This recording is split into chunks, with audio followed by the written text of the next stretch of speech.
Video చూడండి, గురుగారు ఏం చెప్తున్నారు. మనకి ఏమన్నా లైఫ్లో సంతోషంగా తృప్తిగా ఉండదు కదా. ఒకసారి ఈ వీడియో చూడండి. నీకు ఈశ్వరుడు ఎప్పుడు ఏమి ఇచ్చాడో దానికి తృప్తి పడు. ఆ తృప్తికి కారణం ఉండక్కర్లేదు.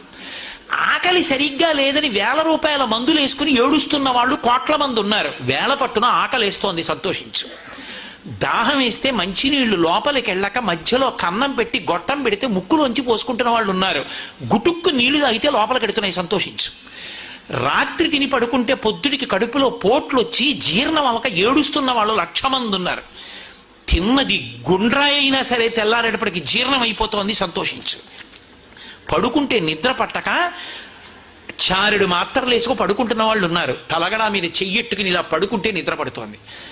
పుస్తకం ఉంటే తప్ప మాట్లాడలేని వాళ్ళు ఉన్నారు. వేదిక ఎక్కి కూర్చుని మాట్లాడడం మొదలు పెడితే గంగా ప్రవాహంలో వస్తోంది, సంతోషించు ఈశ్వరుడి కారుణ్యానికి. కొంతమంది కూర్చోలేని వాళ్ళు ఉన్నారు, కూర్చుంటున్నావు. నడవలేని వాళ్ళు ఉన్నారు, నడుస్తున్నావు. చూడలేని వాళ్ళు ఉన్నారు, చూస్తున్నావు. వినలేని వాళ్ళు ఉన్నారు, వింటున్నావు. ఈశ్వరుడు నీకు ఇచ్చిన దానికి ప్రతి క్షణం తృప్తితో ఓలలాడిపోవాలి. ఎన్ని మాటలు కృతజ్ఞత చెప్తావు. అది మానేసి ఎప్పుడూ ఏదో పోయిందాన్ని తలుచుకుని ఏడవడం కాదు, వచ్చేదాన్ని ఊహించుకుని అలా జరిగితే బాగుండని కనుబొమలు ఎగరేయడం కాదు. ఇప్పుడు ఇక్కడ నీకు ఈశ్వరుడు వర్తమానంలో ఏమిచ్చాడో దానితో తృప్తిగా ఉండడం అలవాటైతే వాణ్ణి మించిన భాగ్యవంతుడు లేడు. అదే ధర్మం.